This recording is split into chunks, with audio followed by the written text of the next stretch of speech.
बच्चों good afternoon. तो देखो बेटा, आज हम इस लेक्चर में आपको क्या बताने वाले हैं कि प्रोजेक्टाइल मोशंस के बेसिक फार्मूला वो किस तरीके से आए, ये तो हमने पिछले लेक्चर में आपको बता दिया।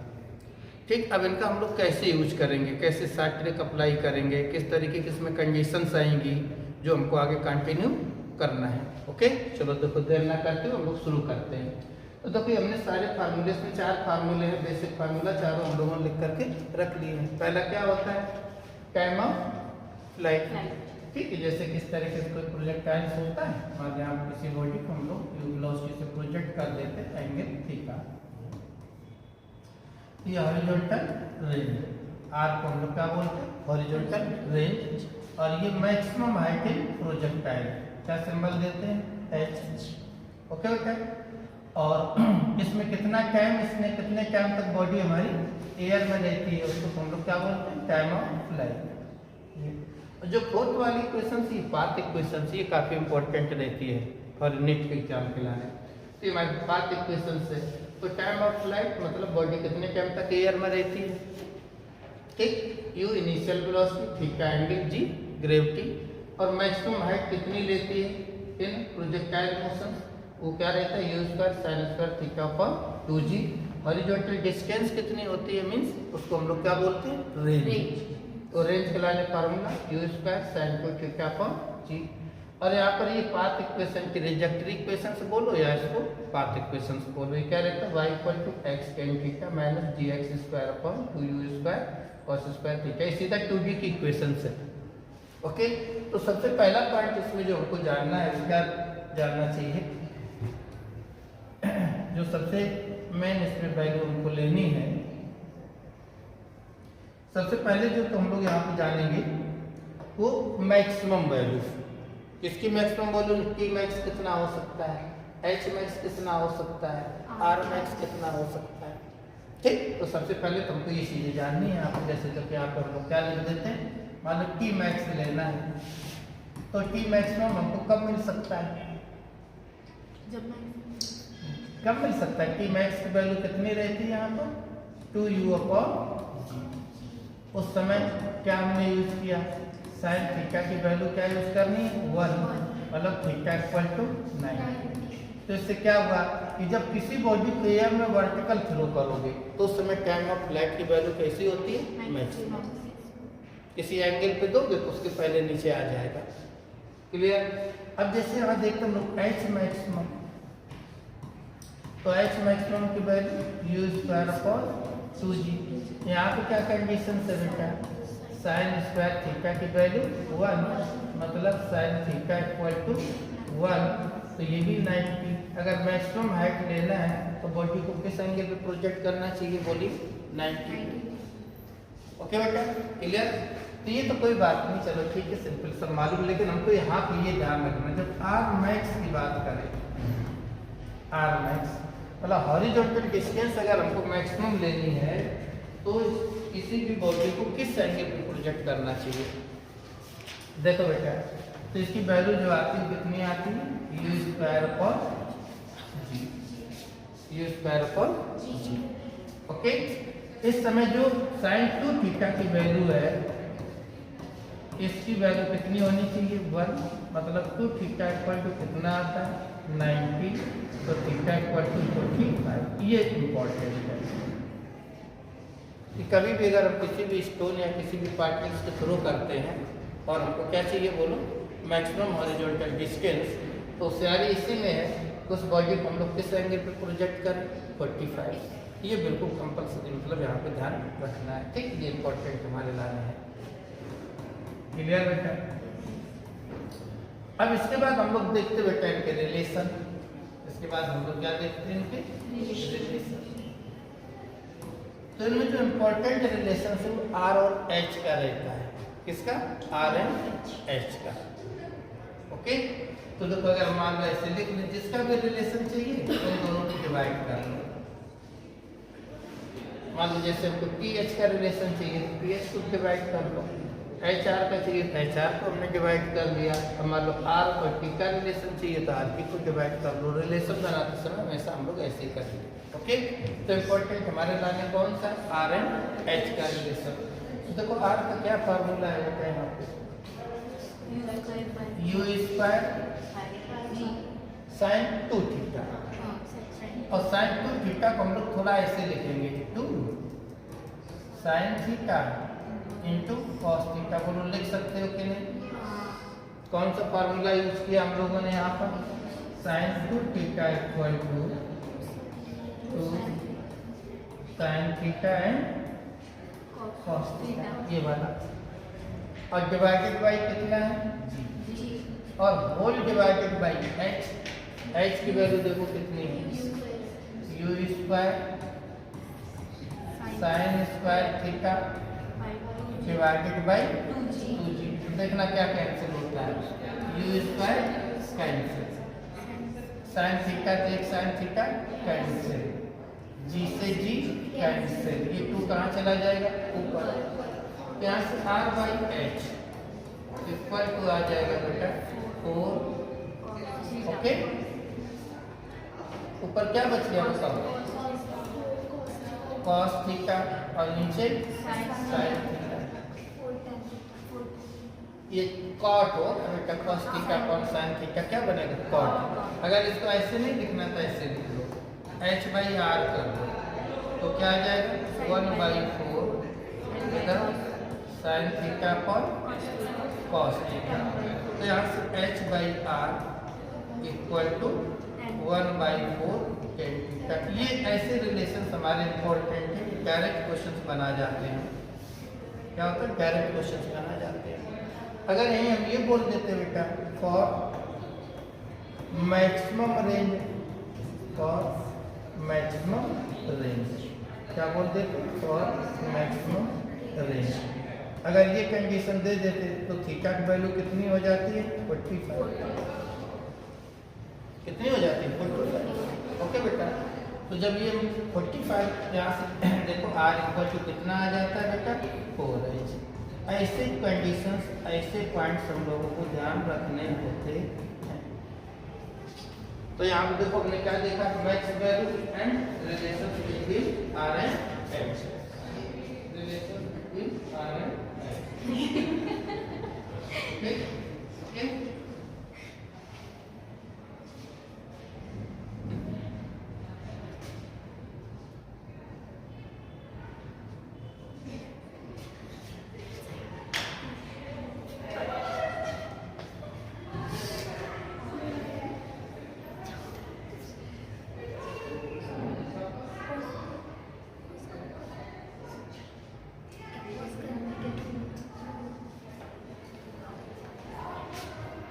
बोलो बेटा इतनी बात क्लियर हुई? यस या नो? अब देखो एक बड़ा इंपॉर्टेंट पॉइंट्स बताते हैं जहाँ का क्वेश्चन एग्जाम में मतलब एक नहीं कई बार पूछा गया है। कौन सी कंडीशंस देखो बताते हैं यहाँ पे। कौन से प्रोजेक्टाइल की बात हो रही है? प्रोजेक्टाइल पर हॉरिजॉन्टल सरफेस, हम लोग हॉरिजॉन्टल सरफेस से प्रोजेक्टाइल लेके चल रहे हैं। ओके बेटा, अब देखिए यहाँ पे जो बेस है वो केस है बेटा for complementary angle, complementary angle. Complementary angle का मतलब समझते हो? जैसे एक थीटा और दूसरा 90 माइनस थीटा, तो इन एंगल को हम लोग कॉम्प्लीमेंट्री एंगल बोलते हैं। क्या बोलते हैं? Complementary angle. तो देखो अगर कोई प्रोजेक्टाइल हम लोग ऐसे ले लें, एक एंगल कितना बेटा? थीटा, और दूसरा एंगल कितना ले लेते हम लोग? 90 माइनस थीटा। एक थीटा तो दूसरा 90 माइनस थीटा, और दोनों केसेस में वेलोसिटी सेम। ये कैसा ले रहे हैं हम लोग? सेम ले रहे हैं।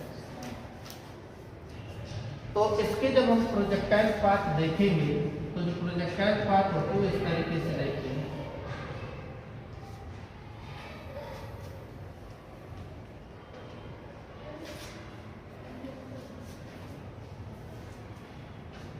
कंक्लूजन क्या निकलता है बेटा इसमें कि इनकी जो हॉरिजॉन्टल डिस्टेंस है दोनों केसेस में वो कैसी रहती है बेटा? ऐसे क्वेश्चन पूछा जाता है कि अगर दो पार्टिकल्स हैं, एक को 30 डिग्री पे प्रोजेक्ट करते हैं, दूसरे को 60 पे, तो बताओ उनके रेंज में क्या रिलेशन होगा। तो दोनों की रेंजेस कैसी होती हैं, सेम होती हैं, बट इनके जो टाइम ऑफ फ्लाइट्स हैं, टाइम ऑफ फ्लाइट्स वो कैसे रहते हैं, डिफरेंट। टाइम ऑफ फ्लाइट कैसे होते बेटा, डिफरेंट। हाइट भी कैसी रहती है बेटा, हाइट भी कैसी रहती है, डिफरेंट। बट जो इनकी रेंज होती है, रेंज वो कैसी रहती है बेटा, सेम। एक चीज को हम लोग प्रूव भी कर सकते हैं। एक में एंगल थीटा रखना है, दूसरे में क्या रखना है, 90 माइनस थीटा। फिर R1 R2 की वैल्यू देखो निकाल के, तो कैसी रहती है, बोलो सेम रहती है। ओके, देखो जैसे R1 का फार्मूला क्या बनेगा, यहाँ से क्या बनेगा, U square sine 2 theta by, अगर हम लोग यहाँ R2 चेक करेंगे, R2 कितना होगा, तो U तो सेम है, U square sine 2 90 minus theta upon g, तो ये इक्वल टू क्या बन जाएगा, देखो बेटा 2 का अंदर मल्टीपल कर दो, U square sign 180 minus 2 theta, हमने इसमें 2 का अंदर मल्टीपल कर दिया और डिवाइडेड बाई जी। और देखो 180 माइनस थीटा, फंक्शन चेंज होता है नहीं, क्या रहता है, साइन ही तो रहता है ना। तो यहाँ दो क्या जाता है, u sign 2 theta by g, और ये किसके इक्वल टू है, R1 के। देखो है कि नहीं, तो हमको प्रूफ नहीं करना एग्जाम में, लेकिन ये हमको ध्यान रखना चाहिए कि अगर एक एंगल हमारे पास थीटा है, दूसरा 90 माइनस थीटा है, तो उनकी जो हॉरिजॉन्टल डिस्टेंसेस होती हैं वो कैसी रहती हैं, बोलो सेम रहती हैं। जो हॉरिजॉन्टल डिस्टेंसेस होती है वो कैसी होती हैं, सेम होती हैं, पहली कंडीशन। अब इसमें जो दूसरा क्वेश्चन पूछता है बेटा, वो ऐसे पूछता है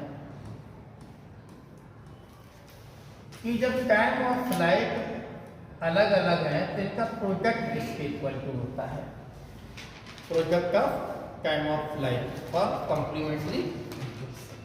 या तीसरा क्वेश्चन तो इस तरीके से पूछ लेता है कि अगर इनकी हाइट डिफरेंस है तो इनके हाइट का प्रोडक्ट किसके इक्वल टू होता है, हाइट का प्रोडक्ट किसके इक्वल टू होता है, ये क्वेश्चन पूछ लेता है। ठीक है, तो देखो जरा हम लोग लिखते हैं, सॉल्व करके इसको निकालते हैं कि product of time of flight की वैल्यू क्या होती है, product of time of flight की वैल्यू क्या होती है। देखिए बेटा, पहले हम लोग क्या लिखेंगे, टाइम ऑफ फ्लाइट का फार्मूला याद है कि नहीं, याद है कि नहीं है,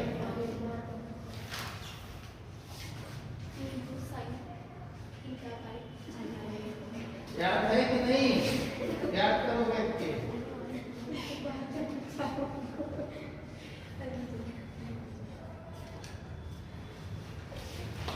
ओके बेटा, तो देखो इसको सॉल्व करते हैं। ठीक, कैसे बेटा, पहले हम लोग यहाँ क्या लिखेंगे, बोलो u, नहीं गलत हो गया, क्या होता है बताओ, 2u साइन थीटा बाई, और जो t2 की वैल्यू लिखेंगे उसमें 2u साइन, यहाँ क्या लिखेंगे 90 माइनस थीटा, और डिवाइडेड बाई जरा देखो इसको हम लोग थोड़ा एडजस्ट करते हैं, t1 t2 इक्वल टू 2 कितना होता है 4 है, और u कितना होता है u स्क्वायर। देखो इसमें क्या होता है, एडजस्ट करके लिखना पड़ता है, कुछ आइडिया होना चाहिए, जैसे हमको आइडिया है, आज के बाद तुमको भी आइडिया हो जाएगा कैसे लिखते हैं। ओके, तो कैसे लिखेंगे, देखो 2 और u स्क्वायर, और यहाँ पे एक 2 इधर लिखेंगे, और ये क्या है बेटा साइन थीटा, और cos 90 माइनस थीटा क्या होता है? cos थीटा, ये cos थीटा, और डिवाइडेड बाई g इंटू जी, तो एक जी इधर और एक जी इधर। ऐसा क्यों कर रहे हो? देखो ये मालूम होता है तुरंत। तो यहाँ कैसे लिखोगे बेटा? P1 P2 इक्वल टू, तो देखो 2 u स्क्वायर, ठीक बेटा, और 2 साइन थीटा कॉस थीटा की वैल्यू क्या होती है? साइन 2 थीटा, और डिवाइडेड बाई एक जी इधर एक जी इधर। तो देखो किसका फार्मूला हो गया बताओ जरा? रेंज का। किसका हो गया? रेंज का। तो कंक्लूजन बच्चों ये आया कि T1 T2 की वैल्यू 2r/g, ये बेटा याद रखना होता है। यहाँ से क्वेश्चन वो पूछता है, यहाँ से क्वेश्चन पूछता है। बात समझे कि नहीं? कैसे बोलेगा? T1 T2 इतना, r की वैल्यू बताओ, या r इतना है, product of time of flight बताओ, या डायरेक्ट पूछ देगा product of time of flight r के साथ कैसा रिलेशन रखता है? r के साथ कैसा रिलेशन? तो T1 T2 is directly proportional to r। ये बेटा ये इंपॉर्टेंट है।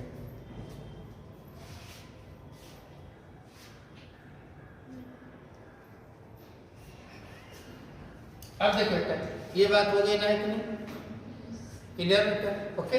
अब देखो, अब हमको क्या पूछ रहा है कि प्रोडक्ट ऑफ हाइट बताओ, कि प्रोडक्ट ऑफ हाइट क्या होगा?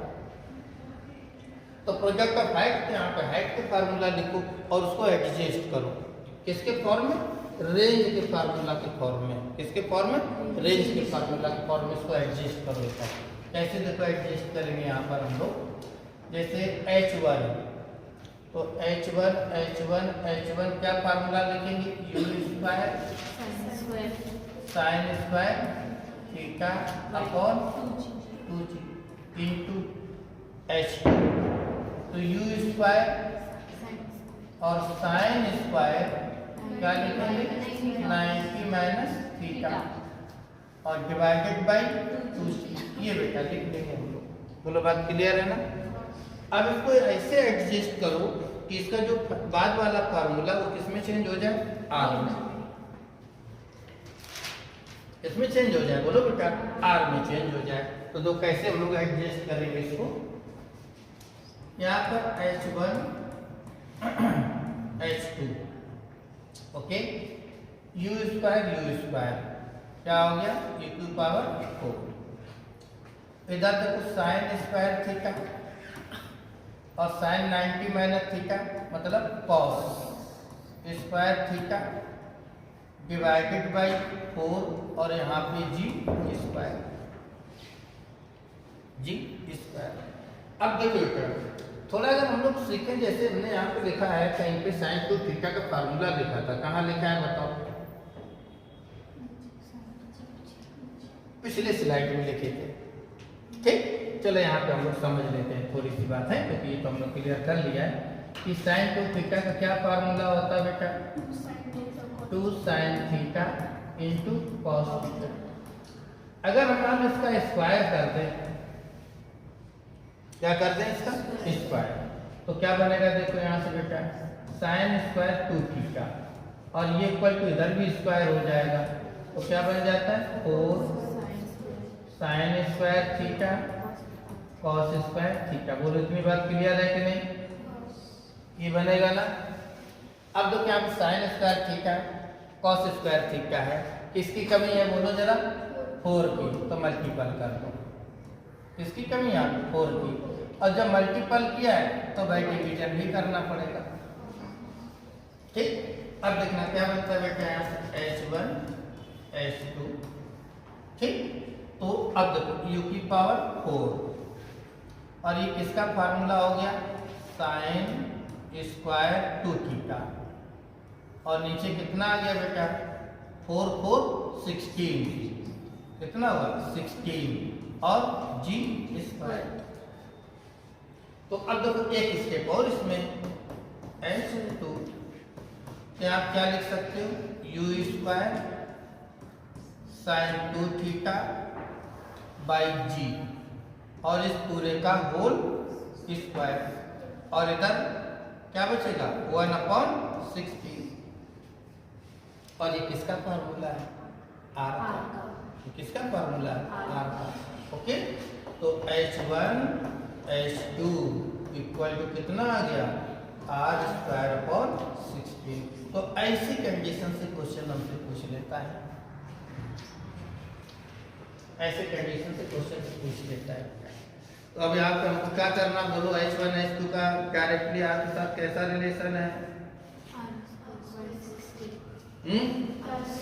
r²/16, या फिर इसमें कैसे ऑप्शन से लिखेगा H1 H2 proportional to r²। तो ये पूरी कंडीशन हमारी किसकी हो गई, जब कोई टू पार्टिकल्स हम लोग कैसे प्रोजेक्ट करते हैं कंप्लीमेंट्री एंगल पे, मतलब एक थीटा और एक थीटा 90 माइनस थीटा। तो उसमें तीन कंडीशन हमारी बनती है। रेंज की क्या पोजीशन रहती है, तो रेंज कैसी रहती है बोलो, सेम रहती है।